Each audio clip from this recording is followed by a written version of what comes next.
Hi అండి అందరికీ welcome to my channel. So ముందు వీడియోలో అయితే శిలలు రకాలు విస్తరణ అనే టాపిక్ గురించి అయితే మనం చెప్పుకుంటున్నాం కదా. వరల్డ్ జియోగ్రఫీలోని వెరీ వెరీ ఇంపార్టెంట్ టాపిక్ అది.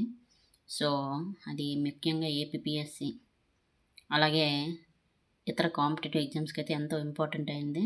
సో ఖచ్చితంగా ఎవరైతే చూడకపోతే ముందు వీడియో చూడండి. సో ఇది పార్ట్ 2 అన్నమాట. సో 2 అవక్షేప శిలలు. ముందు అగ్నిశిలల గురించి చెప్పుకున్నాం కదా. అగ్నిశిలల్లో 2 రకాలు అగ్నిశిలల గురించి పూర్తిగా చెప్పుకున్నాం కాబట్టి ఇప్పుడు అవక్షేప శిలల గురించి అయితే చెప్పుకుందాం ఈ వీడియోలో. అవక్షేప శిలలు వీటిని స్థరిత శిలలు లేదా అనంత శిలలు అని కూడా అంటారండి.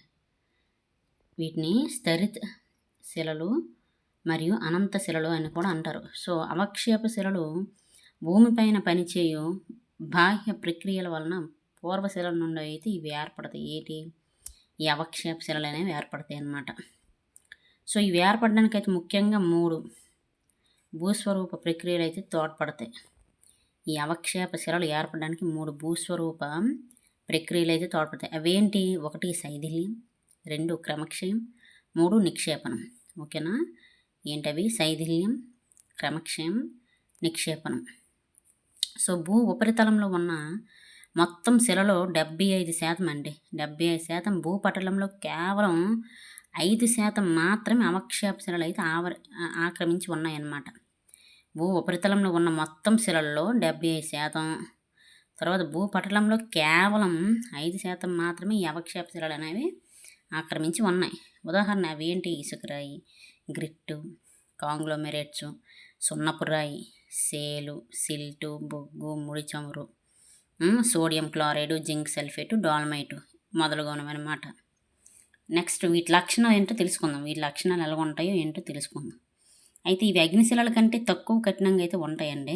ఈ అవక్షేప శిలలు అనేవి అగ్నిశిలల కంటే అవక్షేప శిలలు అనేవి తక్కువ కఠినంగా ఉంటాయి. కొంచెం కఠినం తక్కువగా ఉంటుందన్నమాట కఠినత్వం.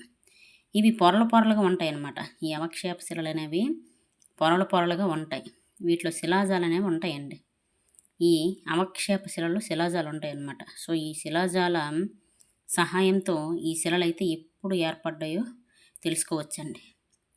ఈ శిలాజాల సహాయంతో ఈ శిలలు అనేవి ఎప్పుడు ఏర్పడ్డాయో కూడా తెలుసుకోవచ్చు. సో ఇవి నీటిలో ఏర్పడతాయి అన్నమాట. సో వీటిపై నీటి కెరటాలు గుర్తులు కూడా ఉంటాయి అన్నమాట. ఇవి నీటిలో ఏర్పడతాయండి. సో వీటిలో నీటి గుర్తులు కూడా ఉంటాయి వీటికి. ఓకేనా? ఇవి సచ్ఛిద్రాలండి. ఓకేనా? నెక్స్ట్ భారతదేశం అవక్షేప శిలల విస్తరణ. భారతదేశంలో ఈ అవక్షేప శిలలు ఎక్కడెక్కడ ఉన్నాయి, ఎక్కడెక్కడ విస్తరించి ఉన్నాయి, ఎంత శాతంలో ఉన్నాయి తెలుసుకుందాం. సో శిలావరణంలో 80% ఈ శిలలే ఉన్నాయండి. అవక్షేప శిలలే ఉన్నాయి. సో ఈ భారతదేశంలో అయితే ఇవి గంగా సింధు మైదానం పూర్తిగా అవక్షేప శిలలతోనైతే ఉందండి. ఏ మైదానము? గంగా సింధు మైదానం అనేది పూర్తిగా అవక్షేప శిలలతోనే ఉంటుంది. సో ఉదాహరణ ఢిల్లీ, బీహారు, పశ్చిమ బెంగాల్, ఒడిస్సా, మధ్యప్రదేశ్, కేరళ మొదలైన రాష్ట్రాల్లో అయితే లభించే చైనా క్లే అనేది ఈ తరగతికి చెందింది అనమాట. అంటే దీనికి ఈ రకానికి చెందింది అని అర్థం. అయితే హిమాలయ పర్వతాలు అవక్షేప శిలలతో నిండి ఉన్నాయండి. Very very important. హిమాలయ పర్వతాలు అవక్షేప శిలలతో నిండి ఉన్నాయన్నమాట. హిమాలయ పర్వతాలు దేంతో ఉన్నాయి? అవక్షేప శిలలతో ఉన్నాయి. సో ఇవి ఒడిస్సా, ఎంపీ, బీహారు, తమిళనాడులో ఎక్కువగా ఉన్నాయన్నమాట. ఎందులో ఎక్కువగా ఉన్నాయి? ఈ 4 రాష్ట్రాలు ఉన్నాయి. ఏంటవి? ఒడిస్సా, మధ్యప్రదేశ్, బీహారు, తెలంగాణలో ఉన్నాయన్నమాట ఎక్కువగా. సో సముద్ర గర్భంలోనూ కూడా ఈ మైదానంలోనూ అవక్షేప శిలలు ఎక్కువగా ఉన్నాయన్నమాట. సముద్ర గర్భంలోనూ మైదానంలోనూ అవక్షేప శిలలే ఎక్కువగా అయితే ఉంటాయండి. ఎక్కడ? సముద్ర గర్భంలోనూ ఈ అవక్షేప శిలలే ఉంటాయి.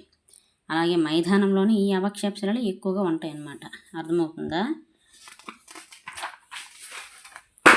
నెక్స్ట్ రూపాంతర శిలలు లాస్ట్ది 3వ రకం అన్నమాట. ఇది 2వ రకం అవక్షేప శిలలు చెప్పుకున్నాం కదా. సో ఇది 3వ రకం రూపాంతర శిలలు. సో రూపాంతర శిలలు అంటే అధిక పీడనం మరియు అధిక ఉష్ణోగ్రత ప్రభావాలను అగ్నిశిలలు లేదా అవక్షేప శిలలు అనేవి భౌతిక రసాయనిక మార్పులకు లోనయ్యి కొత్త ధర్మాలను పొందుతాయి. వీటిని రూపాంతర శిలలు అంటారండి.